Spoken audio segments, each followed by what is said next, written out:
빌딩, 숲 사이로 아침 해가 비스듬히 스며들 무렵 SJ그룹 마케팅 1팀 사무실은 벌써부터 보이지 않는 긴장감으로 부산했다. 이른 시간임에도 불구하고 커피 향과 종이 넘기는 소리, 타자 소리가 공간을 채우고 있었다. 그 중에서도 이유진 씨는 가장 먼저 출근해 자신의 자리를 정돈하고 업무를 시작하는 직원 중 하나였다. 그녀는 단정하게 묶은 머리, 깔끔한 정장 차림으로 언제나처럼 모니터 앞에서 오늘 처리해야 할 업무 목록을 꼼꼼히 살피고 있었다. 외모는 평범했지만 또렷한 눈매와 다부진 인매는 그녀의 성실함과 내적인 강인함을 은연중에 드러냈다. 유진은 입사 3년차의 평사원이었지만 업무 능력만큼은 팀 내에서 인정받고 있었다. 뛰어난 분석력과 꼼꼼함으로 복잡한 시장 조사 보고서도 군더더기 없이 처리했고, 가끔 터지는 돌발 상황에서도 침착하게 대처하여 동료들의 신임을 얻었다. 하지만 그녀의 회사 생활이 순탄하지만은 않았다. 바로 그녀의 직속 상관인 강타오 팀장 때문이었다. 강 팀장은 사내 정치와 아부에 능했으며 자신의 성과는 부풀리고 부하 직원의 공은 가로차이는데 거리낌이 없는 인물이었다. 특히 유진처럼 묵묵히 자기 일만 하는 직원에게는 더욱 가혹하게 굴었다. 그는 유진의 능력을 알면서도 사사건건 트집을 잡거나 공개적인 자리에서 면박을 주며 자신의 권위를 과시하려 했다. 유진은 그런 강 팀장의 부당한 처우를 묵묵히 견뎌냈지만 그럴수록 그의 행동은 더욱 노골적으로 변해갔다. 오늘 아침도 예외는 아니었다. 유진이 밤새워 작성한 신제품 론칭 전략 보고서를 검토하던 강 팀장의 미간이 보기 좋게 구겨졌다. 그는 보고서를 책상 위에 신경질적으로 던지며 유진을 호출했다. 이유진 씨, 이 보고서 지금 나 보라고 가져온 건가? 사무실의 모든 시선이 유진에게로 쏠렸다. 강 팀장의 목소리는 아침의 정적을 깨뜨릴 만큼 날카로웠다. 유진은 침착하게 그의 앞으로 다가섰다. 네, 팀장님, 어제 지시하신 내용 반영해서 최종 검토 부탁드립니다. 최종 검토, 이런 쓰레기 같은 걸 최종이라고 할 수 있나? 데이터 분석은 제대로 한 건가? 그래프는 왜 이 모양이고? 문장은 또 왜 이렇게 장황해? 내가 원하는 건 핵심만 간결하게 정리된 보고서라고 몇 번을 말해야 알아듣겠어. 강 팀장은 유진이 가장 공들여 작업한 데이터 분석 부분과 핵심 내용을 요약한 부분을 손가락으로 툭툭 치며 비아냥거렸다. 그가 지적한 내용들은 대부분 주관적인 트집에 불과했고 오히려 보고서의 논리적 흐름을 해칠 수 있는 수정 요구였다. 유진은 어젯밤 그의 모호한 지시를 명확히 이해하기 위해 몇 번이고 추가 질문을 하려 했지만 그는 알아서 해. 그 정도도 못하면 회사 왜 다녀라며 윽박지르기만 했었다. 죄송합니다. 팀장님, 즉시 수정하겠습니다. 혹시 구체적으로 어떤 부분을 어떻게 수정하면 좋을지 말씀해 주시면. 됐어, 내가 처음부터 다시 하는 게 빠르겠네. 이유진 씨는 아직 멀었어. 일 처리가 이게 뭐야? 다른 사람들은 어떻게 생각할 것 같아? 우리 팀 전체 수준을 깎아내리는 거라고. 그는 유진의 말을 자르고 일방적으로 폭언을 쏟아냈다. 주변 동료들은 안타까운 눈빛으로 유진을 쳐다보았지만 누구 하나 강 팀장의 기세에 눌려 감히 나서지 못했다. 유진은 입술을 깨물었다. 분노와 억울함이 치밀어 올랐지만 그녀는 단지 고개를 숙여 사과하는 것 외에는 다른 선택을 할 수 없었다. 정말 죄송합니다. 다음부터는 더욱 신중하게 처리하겠습니다. 다음이 있을 것 같아. 이번 분기 인사곡괴 오늘 일 똑똑히 기록해둘 테니 그런 줄 알아. 강 팀장은 협박과 함께 콧방귀를 뀌며 유진을 돌려보냈다. 유진은 자신의 자리로 돌아와 불 꺼진 모니터 화면을 한참 동안 응시했다. 화면 속에는 아무것도 비치지 않았지만 그녀의 눈에는 강 팀장의 오만한 얼굴과 동료들의 동정 어린 시선, 그리고 자신의 무력한 모습이 겹쳐 보였다. 손끝이 차갑게 식어갔다. 이런 일은 처음이 아니었다.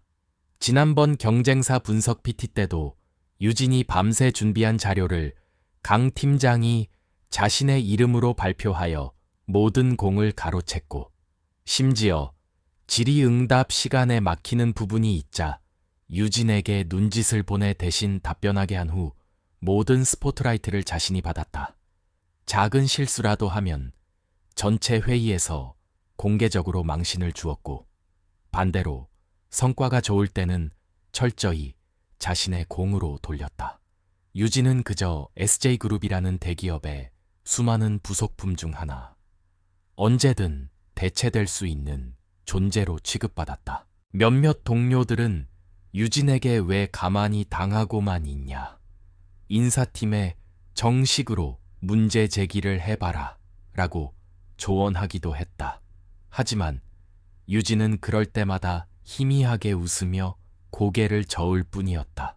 대기업 내부의 권력 구조와 부조리를 누구보다 잘 알고 있었기에 평사원 한 명의 목소리가 얼마나 쉽게 묻혀버리는지, 오히려 문제를 제기한 사람이 불이익을 당할 수 있다는 현실을 간과할 수 없었다. 점심시간, 유진은 구내식당 대신 회사 근처 작은 공원 벤치에 앉아 미리 준비해온 도시락을 펼쳤다.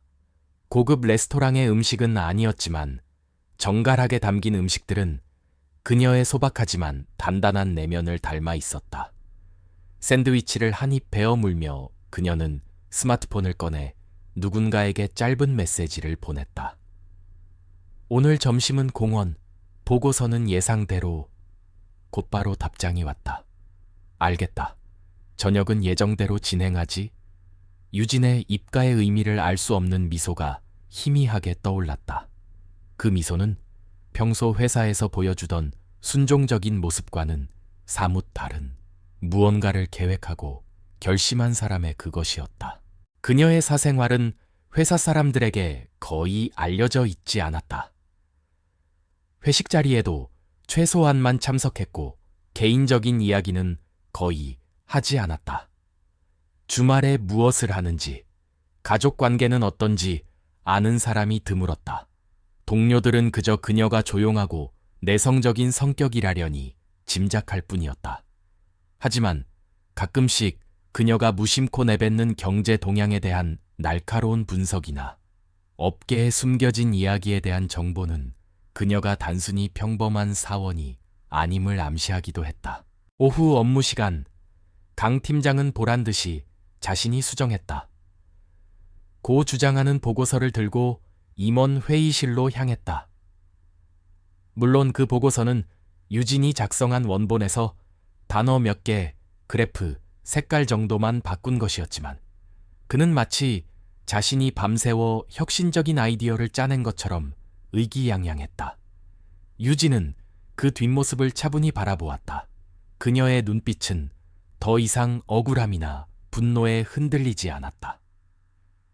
대신 그 자리에는 차가운 관찰과 깊이를 알 수 없는 결연함이 서려 있었다. 퇴근 시간이 되자 유진은 평소보다 조금 일찍 자리에서 일어났다. 다른 직원들이 아직 업무에 열중하고 있을 때 그녀는 가방을 챙겨 조용히 사무실을 나섰다.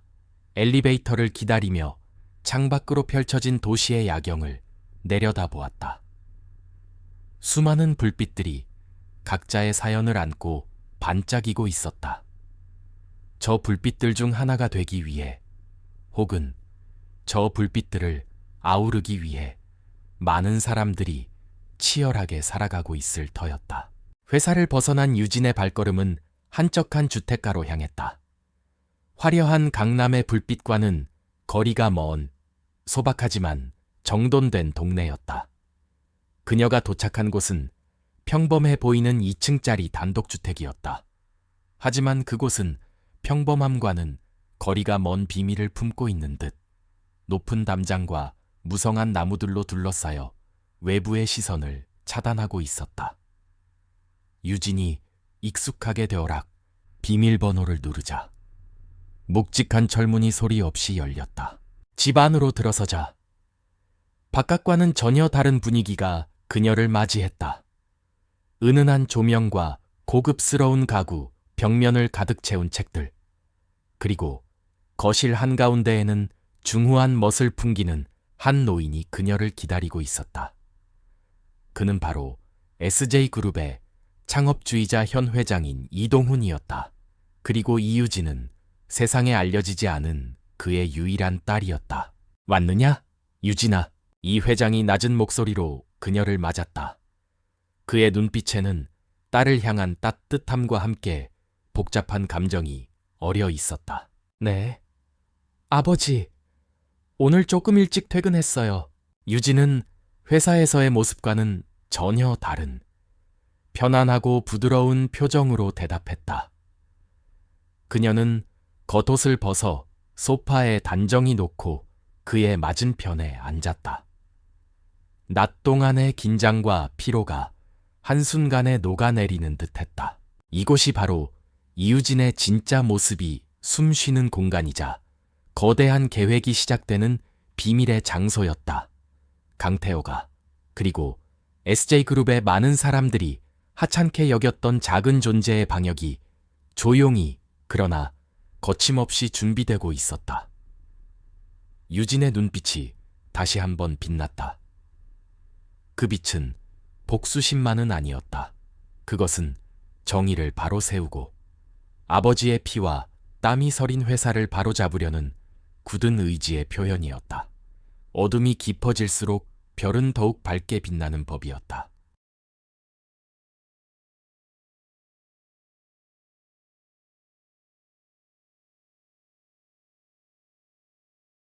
이동훈 회장의 서재는 그의 성품만큼이나 고요하고 무게감이 느껴지는 공간이었다. 한쪽 벽면을 가득 채운 책장에는 경제, 역사, 철학 등 다양한 분야의 서적들이 꽂혀 있었고, 다른 쪽에는 그가 직접 수집한 동양화 몇 점이 단정하게 걸려 있었다. 유진은 아버지가 내어준 따뜻한 차를 한 모금 마시며 어젯밤 강 팀장에게 당했던 일을 차분히 설명했다.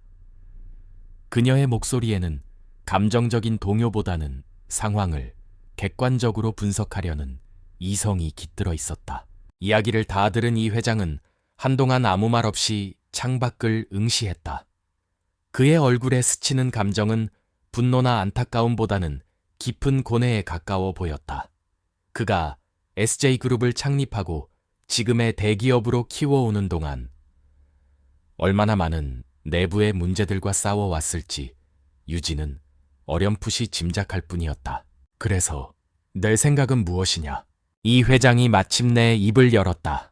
그의 질문은 단순한 딸의 하소연에 대한 위로가 아닌 상황을 파악하고 해결책을 모색하려는 경영자의 그것이었다. 유진은 찻잔을 내려놓고 아버지를 정면으로 바라보았다. 처음에는 그저 강 팀장 개인의 문제라고 생각했습니다.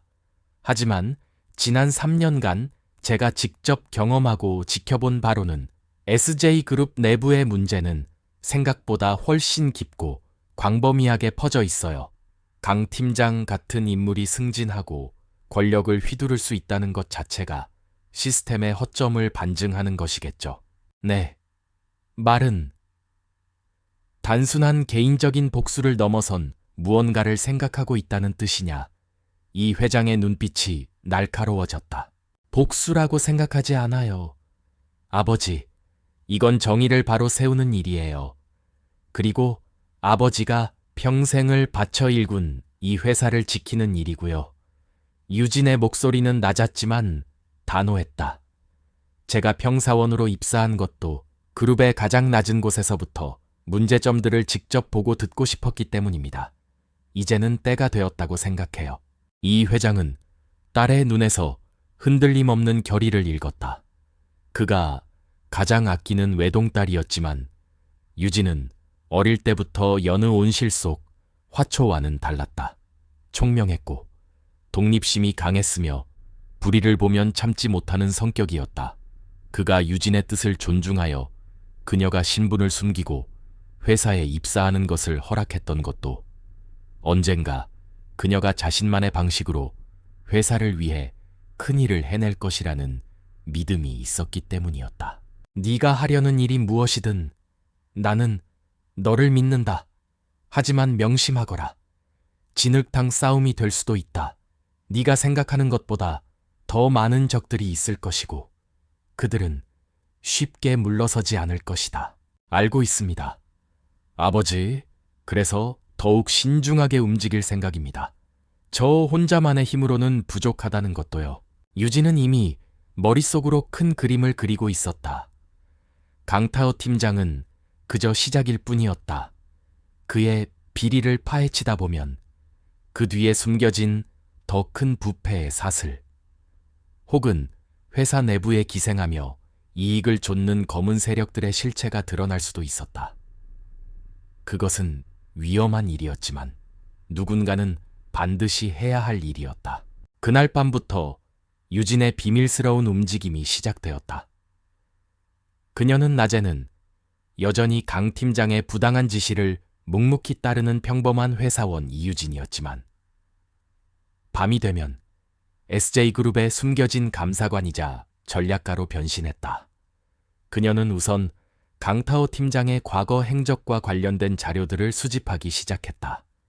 그의 인사 기록, 과거 프로젝트 참여 내역, 재산 변동 상황, 심지어는 그와 자주 어울리는 사람들의 명단까지. 유진은 뛰어난 해킹 실력이나 전문적인 탐정 기술을 가지고 있지는 않았다. 하지만 그녀에게는 그보다 더 강력한 무기가 있었다. 바로 비상한 관찰력과 분석력, 그리고 사람의 심리를 꿰뚫어 보는 통찰력이었다. 그녀는 공개된 정보와 회사 내부망에서 접근 가능한 자료들을 조합하고 그 안에서 의미 있는 연결고리들을 찾아냈다. 마치 흩어진 퍼즐 조각들을 맞춰 거대한 그림을 완성해 나가듯 강태호의 비리 정황들이 하나둘씩 윤곽을 드러내기 시작했다.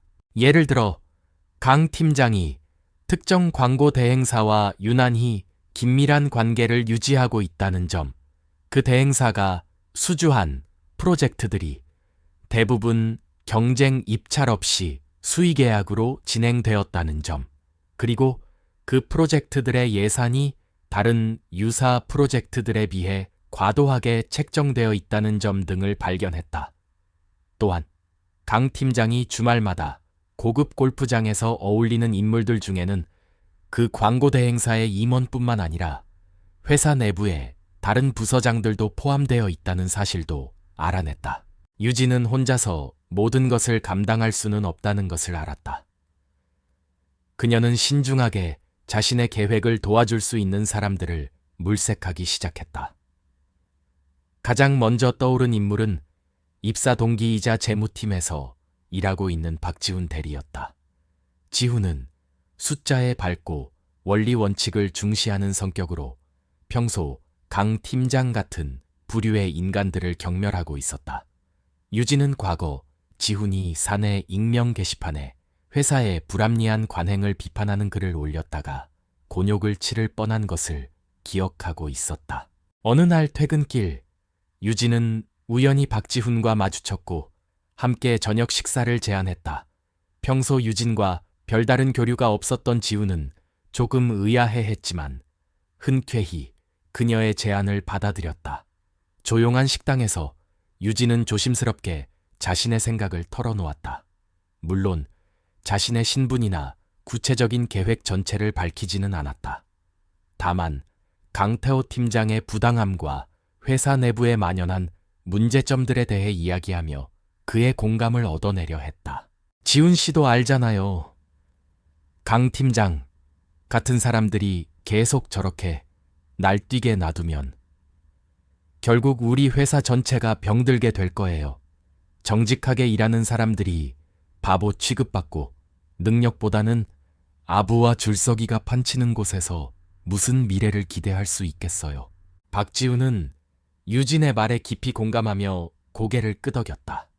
그 역시 오랫동안 같은 문제의식을 느껴왔던 터였다. 이 대리님 말씀이 맞아요.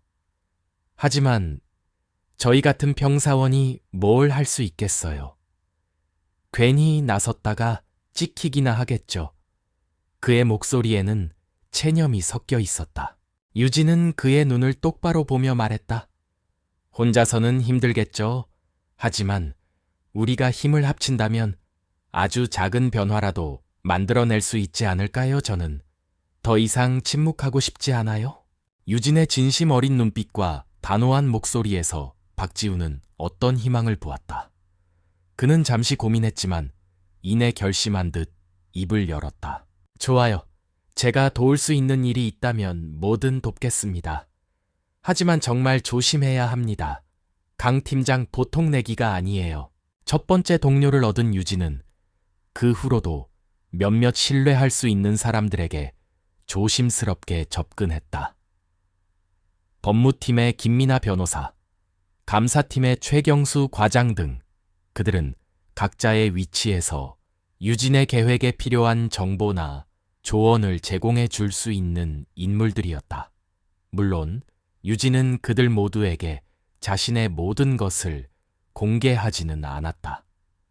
각자에게 필요한 부분만을 공유하고 점조직처럼 움직이며 보안에 만전을 기했다. 시간이 흐를수록 유진의 손에는 강태호와 그 주변 인물들의 비리를 입증할 수 있는 자료들이 쌓여갔다. 단순한 업무 태만이나 직권 남용을 넘어선 횡령, 배임, 담합과 같은 명백한 범죄의 증거들이었다. 유진은 그것들을 매티큘러스리하게 정리하고 분석하며 결정적인 순간을 기다렸다. 그녀의 마음속에는 차가운 분노와 함께 정의를 실현하고 회사를 바로 세우겠다는 뜨거운 열망이 공존하고 있었다. 이제 거대한 폭풍을 몰고 올 첫 번째 바람을 일으킬 때가 다가오고 있었다. 이유진의 은밀한 조사와 동료 규합은 한치의 오차도 없이 진행되었다. 박지훈 대리는 재무팀의 접근 권한을 활용하여 강타오 팀장의 법인카드 사용 내역, 경비 처리 기록 등을 면밀히 검토했고 그 과정에서 의심스러운 정황들을 다수 발견하여 유진에게 전달했다. 김민아 변호사는 법률적 검토를 통해 유진이 수집한 증거들이 법적 효력을 가질 수 있는지, 그리고 함정 수사나 불법적인 증거 수집으로 비치지 않도록 조언을 아끼지 않았다. 감사팀의 최경수 과장은 내부 감사 절차와 규정에 대한 정보를 제공하며 강터의 비리를 공식적으로 문제 삼을 때 어떤 방식으로 접근해야 효과적일지 알려주었다. 유진은 이들과 정기적으로 비밀리에 만나 정보를 교환하고 다음 단계를 논의했다. 만남의 장소는 주로 퇴근 후 인적이 드문 카페나 주말을 이용해 서로의 집을 오가는 방식이었다. 그들은 각자의 전문성을 바탕으로 퍼즐 조각을 맞추듯 강태어의 비리 네트워크를 구체화해 나갔다. 놀랍게도 강태어의 비리는 단순한 개인적 일탈을 넘어 회사 내부의 몇몇 인물들과 결탁하여 조직적으로 이루어지고 있다는 정황들이 포착되었다. 하지만 처음부터 너무 큰 건을 터뜨리는 것은 위험 부담이 컸다. 그들은 우선 강태호 개인의 비교적 가벼운 비리부터 공략하여 그의 평판에 흠집을 내고 그를 심리적으로 압박하는 전략을 세웠다. 첫 번째 목표물은 강태호가 마케팅팀의 소모품 구매 과정에서 특정 업체의 일감을 몰아주고 리베이트를 챙긴다는 혐의였다. 액수는 크지 않았지만 증거를 확보하기 용이하고 그의 도덕성에 직접적인 타격을 줄 수 있는 사안이었다. 박지훈 대리가 해당 업체의 사업자 등록 정보와 강타오의 개인 계좌 간의 의심스러운 자금 흐름을 포착했고, 유진은 과거 비슷한 방식으로 비리를 저지른 직원들이 어떻게 처리되었는지 사내 징계 사례들을 분석했다. 작전 실행일은 월말 마감으로 모두가 정신없이 바쁜 금요일 오후로 정해졌다. 유진 팀의 일원 중 한 명인 디자인 팀의 한수미 씨가 결정적인 역할을 맡기로 했다.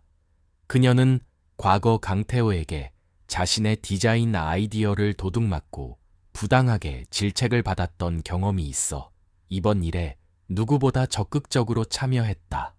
수미 씨는 평소 강태호가 자리를 비울 때 그의 컴퓨터를 몰래 사용한다는 소문을 역이용하기로 했다.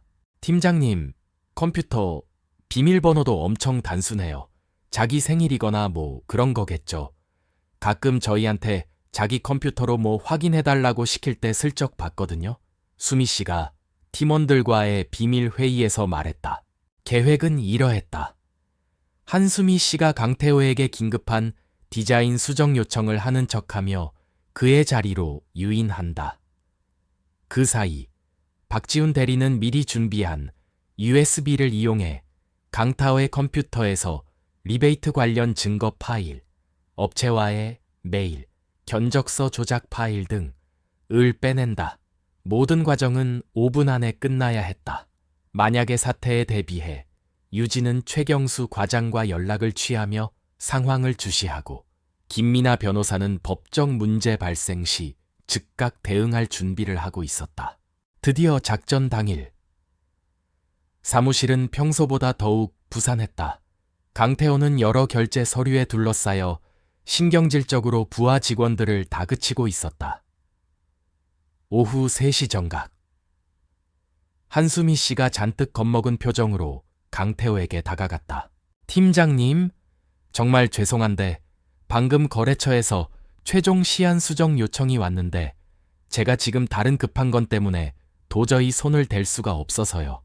혹시 팀장님께서 잠깐만 봐주실 수 있을까요? 강태호는 잔뜩 찌푸린 얼굴로 그녀를 쏘아보았다. 지금 나보고 그런 자빌까지 하라는 거야. 한 대리는 도대체 뭘 하는 거야? 하지만 중요한 거래처의 요청이라는 말에 마지못해 자리에서 일어났다. 어디 한번 보자고. 강태호가 한수미 씨의 자리로 향하는 순간 박지훈 대리가 마치 복사기를 사용하러 가는 것처럼 자연스럽게 강타오의 책상 옆을 지나갔다. 그의 손에는 서류 뭉치가 들려 있었고 그 아래에는 작은 USB가 숨겨져 있었다. 강태호의 컴퓨터는 잠금 화면 상태가 아니었다. 그가 자리를 비울 때 항상 화면을 켜놓는 습관 때문이었다. 박지훈은 침착하게 USB를 꽂고 미리 준비한 프로그램을 실행시켰다. 지정된 파일들이 그의 USB로 빠르게 복사되기 시작했다. 1분, 2분, 시간은 평소보다 더디게 흘러가는 듯했다. 유진은 자신의 자리에서 태연하게 업무를 보는 척했지만 온 신경은 그들의 움직임에 쏠려 있었다. 손에 땀이 찼고 심장이 빠르게 뛰었다. 만약 발각되기라도 하면 모든 계획이 수포로 돌아갈 뿐만 아니라 관련된 모든 사람들이 위험에 처할 수 있었다. 그때 한수미 씨의 자리에서 강터의 짜증 섞인 목소리가 들려왔다. 이 정도도 제대로 처리 못해됐어. 내가 알아서 할 테니 비켜. 그는 수미 씨를 밀치고 직접 키보드를 두드리기 시작했다. 박지훈은 파일 복사가 완료된 것을 확인하고 USB를 뽑아 서류 뭉치 사이에 숨긴 후 태연하게 복사기 쪽으로 걸어갔다. 모든 것이 계획대로 순조롭게 진행된 것처럼 보였다. 하지만 안도의 한숨을 내쉬려는 순간 강태호가 갑자기 자리로 돌아왔다. 아, 맞다. 아까 결제 올린 거 확인해 봐야지. 그는 자신의 컴퓨터 앞에 앉아 마우스를 움직였다. 유진과 박지훈. 한수미는 순간 숨을 죽였다. 혹시라도 그가 방금 전에 파일 접근 기록이나 USB 연결 흔적을 발견한다면 강태호는 몇 가지 파일을 클릭해보더니 이내 다른 생각에 빠졌는지 인터넷 뉴스 창을 열었다. 그리고는 평소처럼 다리를 셔츠 바람으로 의자에 앉아 웹서핑을 하기 시작했다. 위기일발의 순간이 지나갔다. 세 사람은 눈빛을 교환하며 안도의 한숨을 삼켰다. 그날 저녁 유진의 비밀 아지트에 모인 팀원들은 박지훈이 가져온 증거들을 확인하며 작은 환호성을 질렀다. 강태호가 특정 업체와 주고받은 노골적인 리베이트 요구 메일, 부풀려진 견적서 원본과 수정본, 그리고 리베이트 금액이 입금된 차명 계좌로 추정되는 거래 내역까지. 이것만으로도 강타오를 궁지에 몰아넣기에는 충분했다. 이제 이걸 어떻게 터뜨릴지가 관건이네요. 김미나 변호사가 말했다. 가장 효과적인 방법은 내부 감사팀에 정식으로 제보하는 거겠지만 그 과정에서 제보자가 노출될 위험도 있어요. 유진은 잠시 생각에 잠겼다. 최경수 과장님 말씀으로는 감사팀 내부에도 강 팀장 라인이 아예 없다고는 할 수 없대요. 우리가 직접 증거를 가지고 더 확실한 방식으로 알려야 해요. 강 팀장이 변명할 여지조차 주지 않도록.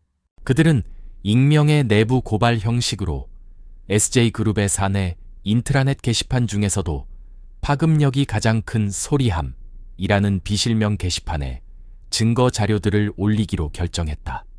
소리함은 평소 직원들의 불만이나 건의사항이 올라오는 곳이었지만 가끔씩 내부 비리 폭로가 터져나와 회사를 발칵 뒤집어 놓기도 하는 곳이었다.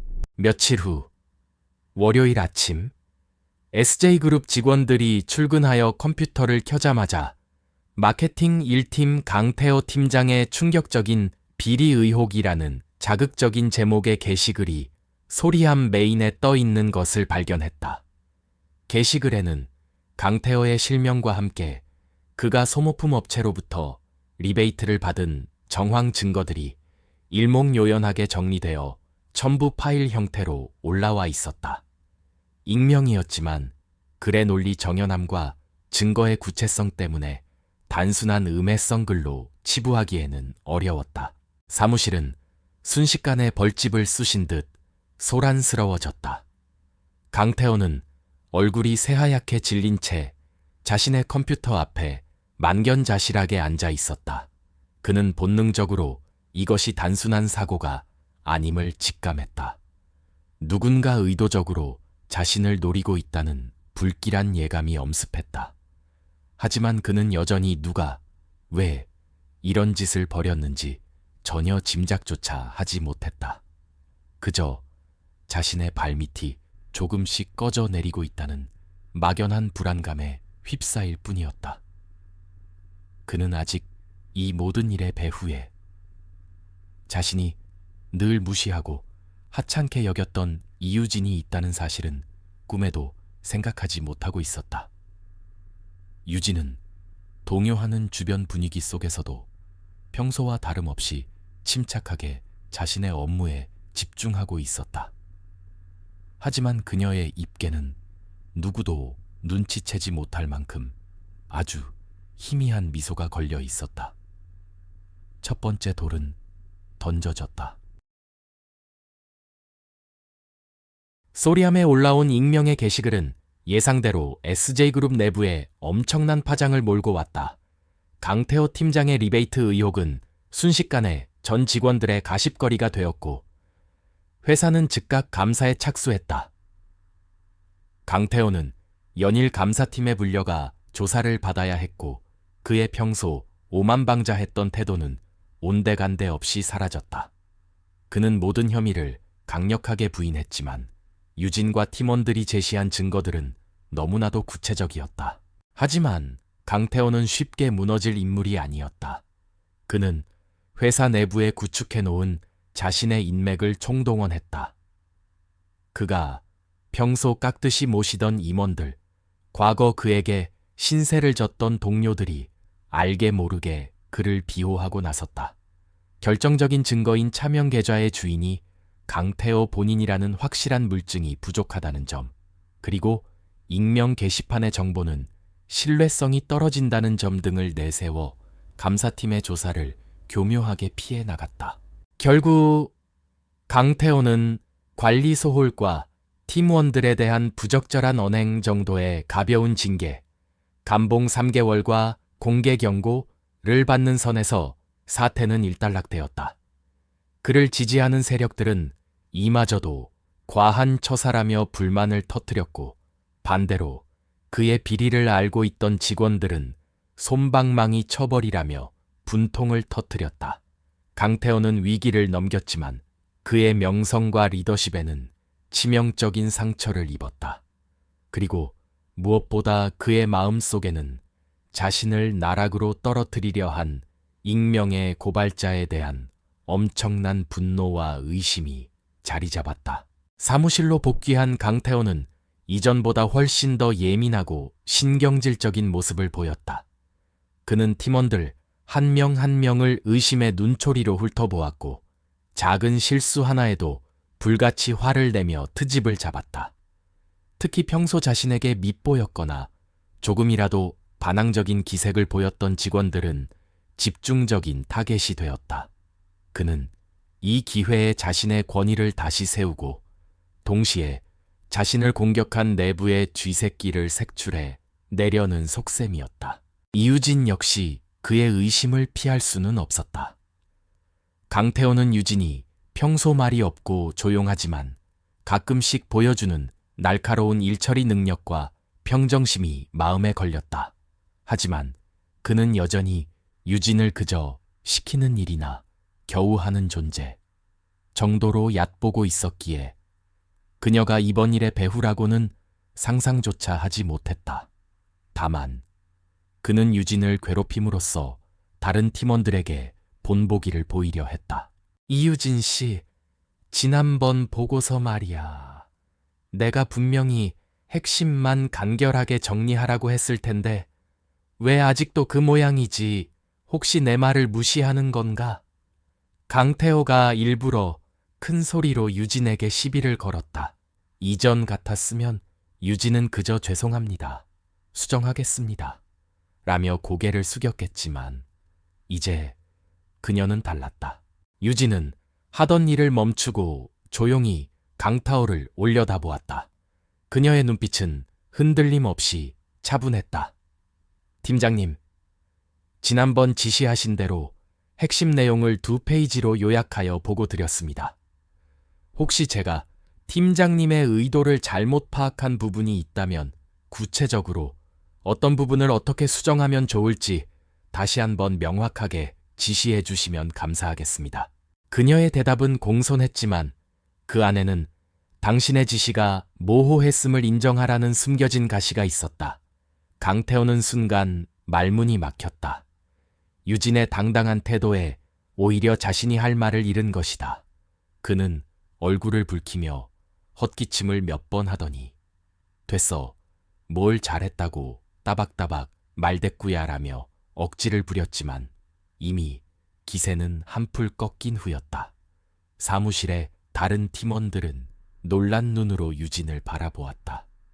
평소 순종적이기만 하던 유진의 변화는 그들에게 작은 충격이자 통쾌함이었다. 이런 식의 작은 방역들이 이어졌다. 강태호가 부당하게 업무를 지시하거나 인격적으로 모독하려 할 때마다 유진은 정중하지만 논리적으로 그의 잘못을 지적하거나 주변 동료들과 함께 교묘하게 상황을 빠져나갔다. 예를 들어 강태호가 특정 팀원에게 과도한 업무를 떠넘기려 하면 유진은 그 업무는 현재 진행 중인 A 프로젝트와 연관성이 깊으니 해당 프로젝트 담당자인 제가 함께 지원하는 것이 효율적일 것 같습니다. 라며 자연스럽게 업무를 분담하거나 팀장님, 해당 업무는 B 부서와의 협조가 필수적인데 혹시 B 부서장님과 사전 협의는 마치셨는지요? 라며 그의 준비 부족을 은근히 드러냈다. 강태호는 유진의 이런 변화에 당혹감을 감추지 못했다. 그는 유진을 더욱 압박하려 했지만 그럴수록 유진은 더욱 침착하고 노련하게 대처했고 오히려 그의 허점만 드러나는 경우가 많았다. 강태호는 미치고 팔짝 뛸 노릇이었다. 그는 분명 누군가가 자신을 함정에 빠뜨렸다고 확신했지만 그 실체는 오리무중이었고 이제는 자신의 통제력마저 약해지고 있다는 불안감에 휩싸였다. 그는 밤마다 잠을 설치며 내부 고발자를 찾기 위해 혈안이 되었고 그의 의심은 점점 더 엉뚱한 방향으로 향하기도 했다. 그는 자신의 라이벌인 마케팅 2팀 팀장을 의심하기도 하고 심지어는 과거 자신에게 앙심을 품었던 퇴사 직원까지 용의선상에 올렸다. 한편 유진과 그녀의 동료들은 첫 번째 공격이 기대만큼의 결정타를 날리지 못했다는 사실에 실망하면서도 동시에 다음 단계를 준비하고 있었다. 역시 강타오 뒤에는 생각보다 든든한 배경이 있었어요. 이 정도로는 부족해요. 박지훈 대리가 비밀 회동 자리에서 아쉬움을 토로했다. 김미나 변호사도 동의했다. 법적으로도 명백한 증거가 더 필요해요. 단순한 정황 증거만으로는 그를 끌어내리기 어려울 겁니다. 특히 그가 연루된 더 큰 비리, 예를 들어 횡령이나 배임 같은 건들은 확실한 물증 없이는 공격하기 힘들어요. 유진은 고개를 끄덕였다. 맞아요. 우리의 다음 목표는 강태호 개인이 아니라 그와 연결된 부패 사슬 전체가 되어야 해요. 그러기 위해서는 더 깊숙이 파고들어야 하고 더 치밀하게 계획해야 합니다. 그녀는 이미 강타오가 특정 건설사와 유착하여 회사에 막대한 손해를 끼치고 있다는 정황을 포착한 상태였다. SJ그룹이 최근 추진 중인 신사옥 건설 프로젝트와 관련된 비리였다. 만약 이 사실을 밝혀낸다면 강타오뿐만 아니라 그와 결탁한 회사 내부의 더 높은 인물들까지 한꺼번에 무너뜨릴 수 있는 엄청난 파급력을 가질 것이었다. 하지만 그만큼 위험도 컸다. 상대는 훨씬 더 교활하고 강력한 세력이 될 가능성이 높았다. 유진은 아버지인 이 회장에게 중간 상황을 보고하고 조언을 구했다.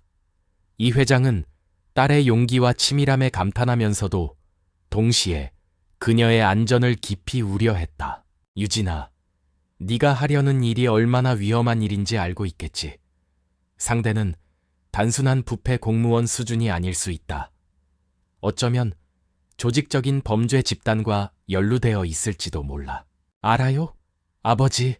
하지만 여기서 멈출 수는 없어요. 이미 시작된 일이고 저는 끝을 봐야겠어요. 유진의 목소리는 단호했다. 이 회장은 딸의 결심을 꺾을 수 없음을 알고 자신이 가진 정보망과 인맥을 동원하여 유진을 물심양면으로 지원하기로 약속했다. 그는 자신의 오랜 친구이자 전직 국정원 출신인 보안 전문가를 유진에게 소개해 주기도 했다.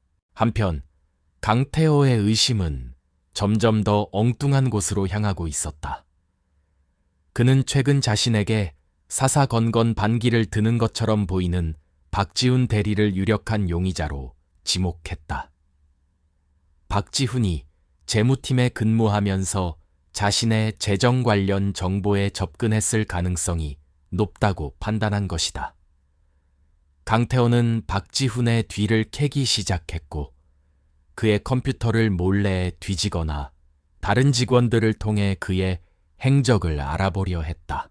어느 날 저녁, 강태호는 박지훈이 야근을 하고 혼자 사무실에 남아있다는 정보를 입수하고 몰래 그의 자리로 접근했다. 박지훈이 잠시 자리를 비운 사이 그는 박지훈의 컴퓨터를 뒤지기 시작했다. 하지만 그 순간 사무실의 불이 환하게 셔츠 바람으로 켜지며 유진이 나타났다. 팀장님, 여기서 뭐 하시는 겁니까? 유진의 차가운 목소리가 빈 사무실에 울려 퍼졌다. 강태호는 마치 도둑질을 하다 들킨 사람처럼 당황하며 황급히 박지훈의 컴퓨터에서 손을 뗐다. 그는 아직도 이 모든 상황이 자신을 옥죄기 위해 치밀하게 계획된 연극이라는 사실을 전혀 눈치채지 못하고 있었다. 그의 어리석은 의심과 행동은 오히려 유진에게 또 다른 방역의 빌미를 제공하고 있었다. 강태호가 박지훈 대리의 컴퓨터를 몰래 뒤지려다 이유진에게 발각된 사건은 그에게 또 다른 경고가 되었어야 했지만 그는 여전히 상황의 심각성을 제대로 인지하지 못했다. 오히려 그는 박지훈과 이유진이 무언가 작당하고 자신을 음해하려 한다고 단정짓고 그들을 더욱 노골적으로 감시하고 압박하기 시작했다. 하지만 그의 이런 행동은 유진에게는 그의 허점을 더욱 명확히 보여주는 기회가 될 뿐이었다. 유진은 아버지 이동훈 회장이 소개해준 보안 전문가, 과거 국정원 출신의 최철민 실장과 비밀리에 접촉했다. 최 실장은 유진의 계획을 듣고 처음에는 반신반의했지만 그녀의 치밀함과 결단력, 그리고 SJ그룹 내부의 부패에 대한 명확한 증거들을 보고 적극적으로 돕기로 결정했다. 그는 유진에게 안전한 통신 방법, 증거 수집 시 주의사항, 그리고 법적 함정에 빠지지 않는 방법 등을 조언하며 그녀의 비밀 작전을 지원했다. 유진의 다음 목표는 강태호와 유착관계에 있는 건설사 대명건설과의 신사옥 건설 프로젝트 비리였다. 대명건설은 업계에서 평판이 좋지 않은 회사로 과거에도 여러 차례 입찰 비리 의혹에 휩싸인 적이 있었다. SJ그룹의 신사옥 건설은 수천억 원이 투입되는 대규모 프로젝트였고 만약 이 과정에서 강태호가 부당한 이익을 챙겼다면 그 규모는 이전의 리베이트 사건과는 비교할 수 없을 만큼 클 것이 분명했다. 유진은 박지훈 대리와 최경수 과장의 도움을 받아 신사옥 건설 관련 내부 자료들을 확보하기 시작했다.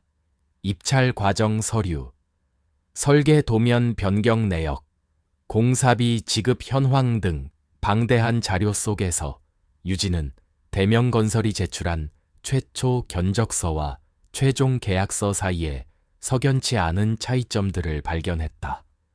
특정 자재의 단가가 부풀려져 있거나 불필요한 공사 항목이 추가되어 전체 공사비가 의도적으로 증액된 흔적들이었다. 또한 강태호가 이 프로젝트의 담당 팀장이 아님에도 불구하고 관련 회의에 자주 참석하고 핵심 의사 결정에 영향력을 행사했다는 내부 증언도 확보했다. 결정적인 증거는 의외의 곳에서 나왔다. 유진은 강태호가 대명건설 대표와 정기적으로 만나는 고급 한정식 집이 있다는 정보를 입수했다. 최철민 실장의 도움으로 유진은 그 식당의 VIP 룸에서 강태호와 대명건설 대표가 만나 프로젝트 관련 뒷거래를 나누는 대화 내용을 녹음하는 데 성공했다.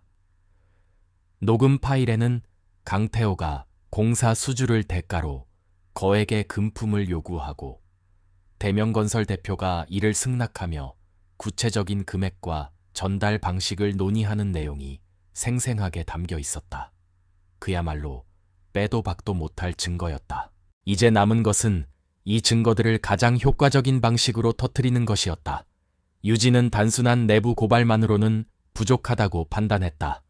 강태호와 그 배후 세력이 또다시 교묘하게 빠져나갈 여지를 주어서는 안 되었다. 그녀는 모든 관련자가 한자리에 모이는, 그리고 누구도 예상하지 못하는 순간에 모든 것을 공개하여 그들의 가면을 벗겨버릴 계획을 세웠다. 그 기회는 생각보다 빨리 찾아왔다. SJ그룹 창립 30주년 기념 행사가 한 달 앞으로 다가온 것이다. 기념 행사에는 그룹의 모든 임원과 주요 주주들, 그리고 정재계 인사들까지 초청될 예정이었다. 특히 행사 말미에는 그룹의 미래 비전을 발표하는 프레젠테이션이 예정되어 있었고, 공교롭게도 그 발표자 중 한 명이 바로 강태호였다. 그는 신사옥 건설 프로젝트의 성공적인 진행 상황과 그 의미에 대해 발표하기로 되어 있었다. 유진은 이것이야말로 완벽한 무대라고 생각했다. 유진과 그녀의 팀원들은 한 달 동안 치밀하게 마지막 공연을 준비했다. 박지훈 대리는 발표 자료에 몰래 접근하여 강태호의 프레젠테 구글 드라이브 파일에 접근하여 수정 권한을 얻어내 강태호의 발표 자료 중간에 자신들이 준비한 특별 영상을 삽입할 수 있도록 기술적인 준비를 마쳤다. 한수미 씨는 그 특별 영상의 편집을 맡아 강태호의 비리 증거들을 한눈에 보기 쉽게 정리하고 극적인 효과를 더했다. 김민아 변호사는 법적 검토를 통해 공개될 내용들이 명예훼손이나 역공의 빌미를 주지 않도록 철저히 검토했다. 최경수 과장은 만약의 사태에 대비해 감사팀 내부에 신뢰할 수 있는 인력들과 비상 연락망을 구축했다. 행사 당일 화려한 호텔 연회장은 수많은 하객들로 가득 찼다. 이동훈 회장을 비롯한 SJ그룹의 최고 경영진과 이사진, 그리고 각계각층의 유명 인사들이 자리를 빛냈다. 강태호는 한껏 멋을 낸 모습으로 자신감 넘치는 표정을 지으며 하객들과 인사를 나누고 있었다. 그는 지난번 리베이트 의혹 사건 이후 잠시 위축되었지만 이내 자신의 건재함을 과시하며 다시 오만한 본색을 드러내고 있었다. 그는 오늘의 발표를 통해 자신의 능력을 다시 한번 입증하고 더 높은 자리로 올라갈 발판을 마련하리라 기대하고 있었다. 그는 자신이 거대한 함정 속으로 걸어 들어가고 있다는 사실은 꿈에도 알지 못했다. 이유진은 평범한 직원들 사이에 섞여 조용히 행사를 지켜보고 있었다. 그녀의 표정은 평소와 다름없이 차분했지만 눈빛은 형형하게 빛나고 있었다. 드디어 강태호의 발표 순서가 되었다. 그는 의기양양하게 단상으로 올라가 마이크를 잡았다. 존경하는 이동훈 회장님, 그리고 내외 귀빈 여러분, SJ그룹의 빛나는 미래를 열어갈 신사옥 건설 프로젝트에 대해 발표하게 된 것을 매우 영광스럽게 생각합니다. 그의 목소리는 자신감으로 가득 차 있었다. 대형 스크린에는 신사옥의 웅장한 조감도와 함께 화려한 영상들이 펼쳐졌다. 강태호는 막힘없이 프로젝트의 진행 상황과 기대 효과에 대해 설명해 나갔다. 하객들은 그의 발표에 집중하며 고개를 끄덕였다. 발표가 중반쯤 접어들었을 때 강태호가 다음 슬라이드로 넘기기 위해 리모컨 버튼을 눌렀다. 그러나 스크린에 나타난 것은 그가 준비한 자료가 아니었다. 대신 SJ그룹 신사옥 프로젝트에 숨겨진 진실이라는 섬뜩한 제목과 함께 낯익은 한정식집의 내부 영상이 재생되기 시작했다. 강태호와 대명건설 대표가 은밀한 대화를 나누는 장면, 돈다발이 오가는 듯한 흐릿한 영상, 그리고 그들의 목소리가 또렷하게 연회장 전체에 울려 퍼졌다. 이게 뭐야? 강태호는 당황하여 리모컨을 마구 눌러댔지만 영상은 멈추지 않았다. 그의 얼굴은 순식간에 새하얗게 질렸고 온몸이 사시나무처럼 떨리기 시작했다. 연 회장은 찬물을 끼얹은 듯 조용해졌고 모든 사람들의 시선이 스크린과 강태호에게로 고정되었다. 영상은 계속해서 강태호의 비리를 입증하는 증거들을 쏟아냈다. 조작된 견적서, 내부 문건, 그리고 그의 목소리로 된 통화 녹음까지. 이동훈 회장은 굳은 표정으로 스크린을 응시했고 다른 임원들과 주주들은 경악을 금치 못했다. 유진은 그 모든 광경을 조용히 지켜보고 있었다. 그녀의 마음속에는 복잡한 감정들이 교차했지만 지금은 그 어떤 감정도 드러내서는 안 되었다. 마침내 영상이 끝나고 스크린에는 정의는 반드시 승리한다는 문구가 떠올랐다. 강태호는 아무 말도 하지 못한 채 그 자리에 주저앉을 듯 휘청거렸다. 그의 화려했던 가면이 산산조각 나는 순간이었다. 사방에서 터져 나오는 카메라 플래시와 사람들의 수군거림 속에서 그는 자신이 얼마나 어리석었는지, 그리고 자신이 무시했던 존재가 얼마나 무서운 힘을 가지고 있었는지를 처절하게 깨닫고 있었다. 완벽한 시나리오에 의한 완벽한 몰락이었다.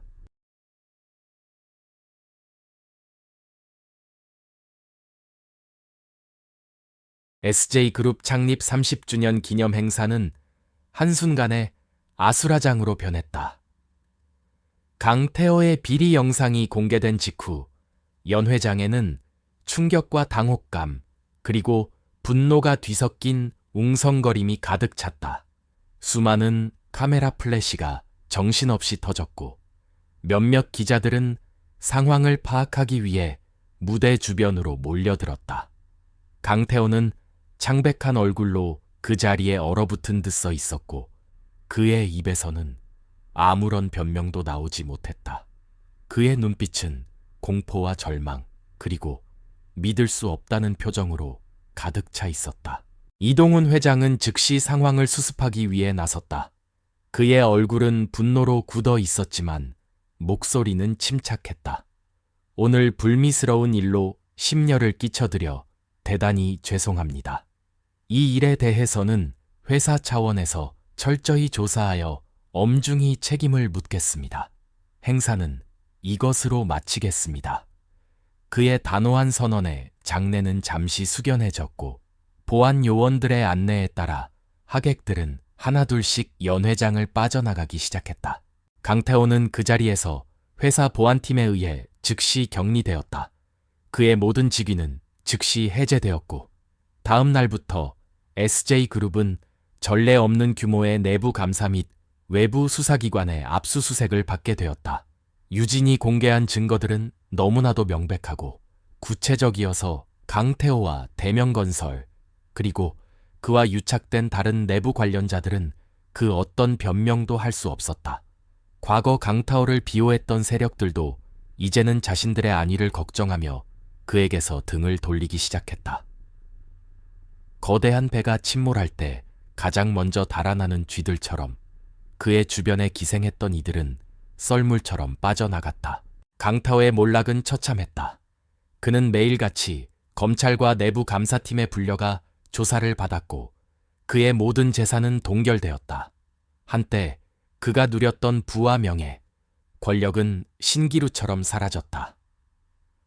그를 따르던 부하 직원들은 이제 그를 경멸의 눈초리로 바라보았고 그가 그토록 공들여 쌓아 올렸던 인맥들은 그를 외면했다. 그는 하루아침에 SJ그룹의 유망한 임원 후보에서 파렴치한 범죄자로 전락한 것이다. 조사가 진행될수록 강태호의 추가적인 비리들이 속속들이 드러났다. 신사옥 건설 비리 외에도 과거 마케팅 팀장으로 재직하면서 저질렀던 수많은 횡령, 배임, 공금 유용, 인사 청탁 등의 혐의들이었다. 그 액수는 상상을 초월했고 그의 탐욕과 부도덕함에 사람들은 혀를 내둘렀다. 며칠 후 강태호는 구치소 독방에 수감되었다. 창문도 없는 차가운 시멘트 바닥에 앉아 그는 자신이 어쩌다 이 지경까지 오게 되었는지 몇 번이고 되뇌었다. 그의 머릿속에는 자신을 나락으로 떨어뜨린 그날의 영상이 계속해서 재생되었다. 그리고 그 영상의 끝에 떠올랐던 문구, 정의는 반드시 승리한다. 그는 문득 그 모든 계획의 배후가 누구였을까 하는 의문에 휩싸였다. 처음에는 라이벌이었던 다른 팀장이나 과거 자신에게 원한을 품었던 누군가를 의심했다. 그러던 어느 날 그의 변호사가 면회를 와서 뜻밖의 이야기를 전했다. 이번 사건의 핵심 증거들을 제공하고 모든 판을 짠 인물이 다름 아닌 이유진이라는 것이었다. 강태호는 그 말을 듣고 한동안 아무 말도 하지 못했다. 그의 뇌는 정지된 듯했고 심장은 바닥으로 꺼지는 듯했다. 이유진. 그가 늘 무시하고 깔보았던, 존재감조차 없다고 생각했던 그 평범한 여직원. 그녀가 이 모든 일을 계획하고 실행했다는 사실을 도저히 믿을 수가 없었다. 그의 머릿속에 과거 유진의 모습들이 스쳐 지나갔다. 늘 묵묵히 자신의 부당한 지시를 따르던 모습. 공개적인 자리에서 면박을 주어도 그저 죄송하다고 고개만 숙이던 모습.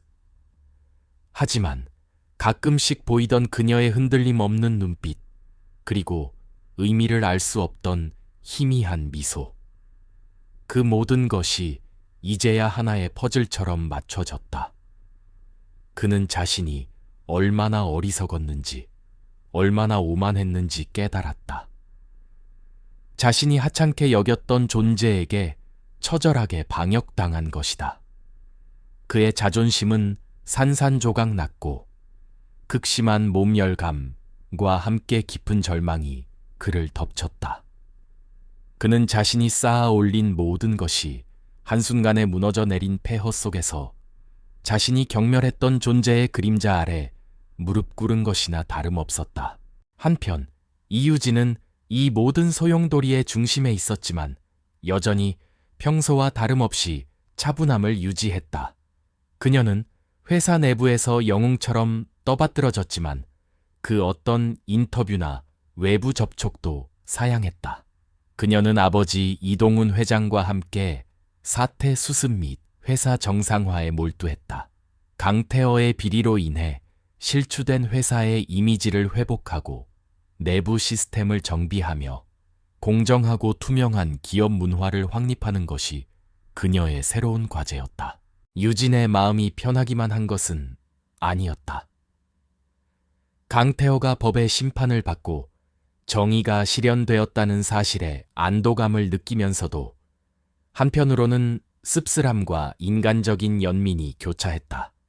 복수는 달콤했지만 그 과정에서 그녀 역시 많은 것을 걸어야 했고 많은 사람들의 삶이 뒤흔들렸다. 그녀는 이것이 진정한 승리인지 아니면 또 다른 시작에 불과한 것인지 스스로에게 묻곤 했다. 그녀는 강태호 개인에 대한 복수를 넘어 SJ그룹 전체의 정화를 목표로 했기에 아직 가야 할 길이 멀다는 것을 알고 있었다. 이동훈 회장은 딸의 이런 복잡한 심경을 이해하고 있었다. 그는 유진에게 네가 한 일은 단순한 복수가 아니다. 그것은 썩은 부분을 도려내고 새살이 돋게 하는 고통스럽지만 반드시 필요한 과정이었다. 너는 SJ그룹에 새로운 희망을 주었다. 라며 격려했다. 강태호와 관련된 비리 인사들에 대한 대대적인 숙청 작업이 이루어지면서 SJ그룹은 큰 변화의 시기를 맞이하고 있었다. 직원들은 불안감과 함께 새로운 기대감을 품기 시작했다. 그들 대부분은 이유진의 정체에 대해 아직 알지 못했지만 자신들의 회사를 나락에서 구해낸 보이지 않는 영웅의 존재를 느끼고 있었다. 정의가 실현되고 부패한 권력이 무너지는 것을 목격하면서 그들은 오랫동안 잊고 지냈던 희망이라는 단어를 다시 떠올리기 시작했다.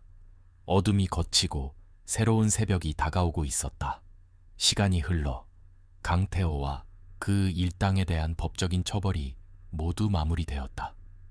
강태호는 수년에 걸친 조직적인 횡령, 배임, 뇌물수수 등의 혐의로 중형을 선고받고 법정 구속되었다.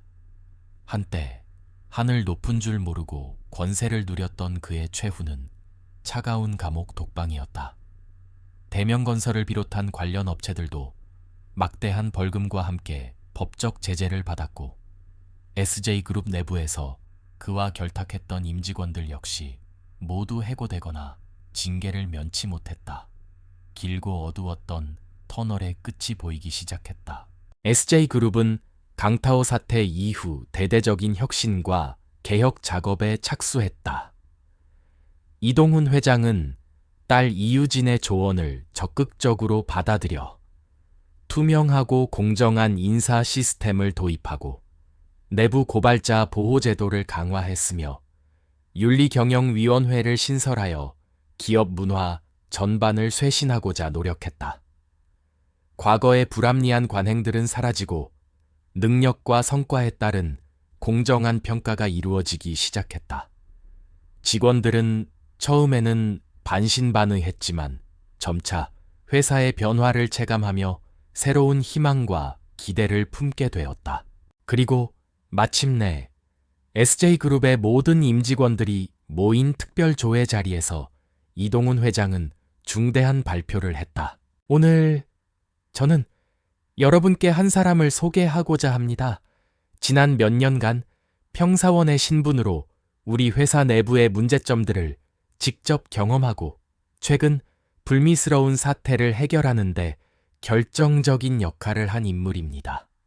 바로 제 딸, 이유진입니다. 장내는 물을 끼얹은 듯 조용해졌다. 모든 사람들의 시선이 단상 위에 아버지 이 회장 옆에 선 이유진에게로 쏠렸다.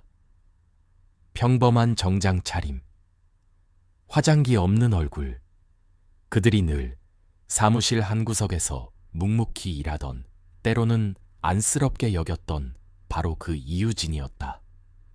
그녀가 회장님의 숨겨진 딸이었다는 사실, 그리고 그동안 회사를 뒤흔들었던 모든 사건의 중심에 그녀가 있었다는 사실은 엄청난 충격으로 다가왔다.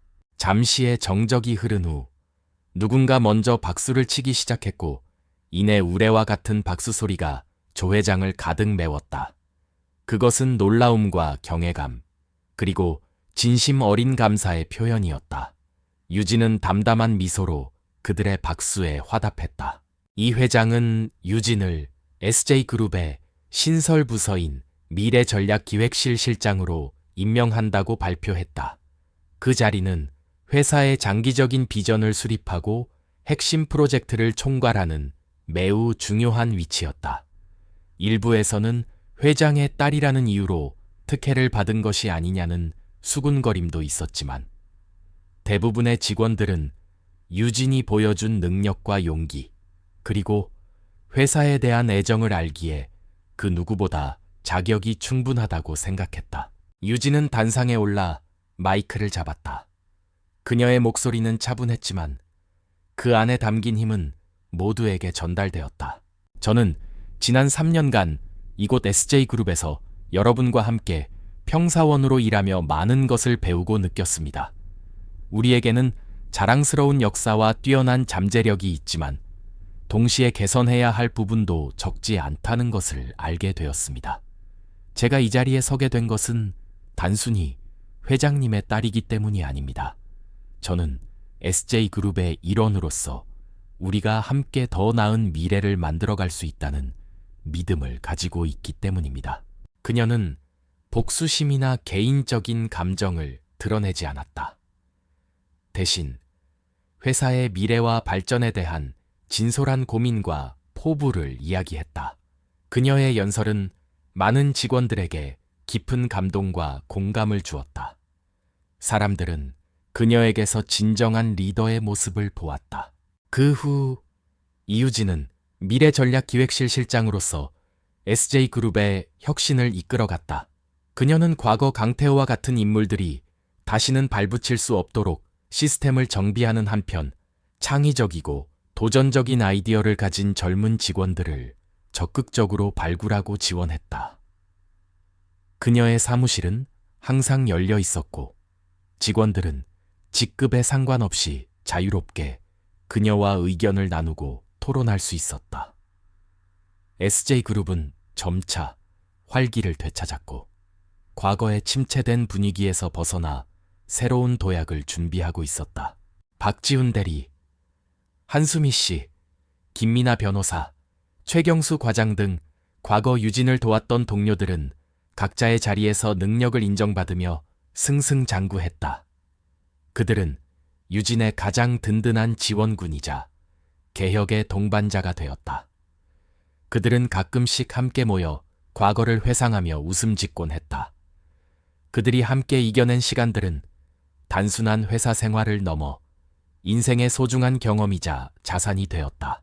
어느 화창한 봄날, 이유진은 새로 지어진 SJ그룹 신사옥 옥상 정원에 서서 드넓게 펼쳐진 도시의 풍경을 내려다보고 있었다. 과거 강태호가 자신의 탐욕을 채우려 했던 바로 그곳은 이제 SJ그룹의 새로운 미래를 상징하는 공간으로 다시 태어났다. 그녀의 얼굴에는 평온한 미소가 감돌았다. 그것은 복수의 끝에서 오는 허무함이 아닌 정의를 실현하고 새로운 시작을 맞이한 사람의 충만함이었다. 그녀는 더 이상 아버지의 그늘에 숨겨진 존재도 부당함에 억눌려 지내던 힘없는 사원도 아니었다. 그녀는 자신의 능력과 노력으로 당당히 자신의 자리를 찾았고 많은 사람들의 존경과 신뢰를 받는 리더가 되었다. 그녀의 이야기는 SJ그룹 내에서 전설처럼 회자되며 불의에 맞서 싸운 용기와 지혜, 그리고 진정한 리더십이 무엇인지를 보여주는 귀감이 되었다. 세상은 여전히 부조리하고 불공평한 일들로 가득하지만 이유진과 같이 보이지 않는 곳에서 정의를 위해 싸우는 사람들이 있기에 희망은 사라지지 않는다는 것을, 그리고 오만하게 남을 짓밟는 자는 결국 자신의 어리석음으로 파멸하고 만다는 진리를 이 이야기는 조용히 증명하고 있었다. SJ그룹의 새로운 아침이 밝아오고 있었다. 그 아침 햇살 속에서 이유진은 더욱 빛나고 있었다. 그리하여 정의가 실현되고 악인이 대가를 치르며 인생이라는 소설의 또 다른 한 장이 막을 내렸습니다. 제가 공들여 엮어낸 이 이야기에 귀 기울여 주신 소중한 청취자 여러분께 진심으로 감사드립니다.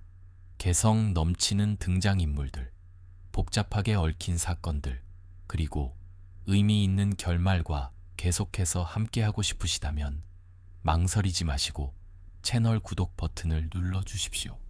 그것은 이 이야기꾼에게 아주 큰 격려가 될 것입니다. 다시 한번 감사드리며 다음 이야기의 페이지에서 다시 만나 뵙기를 고대하겠습니다.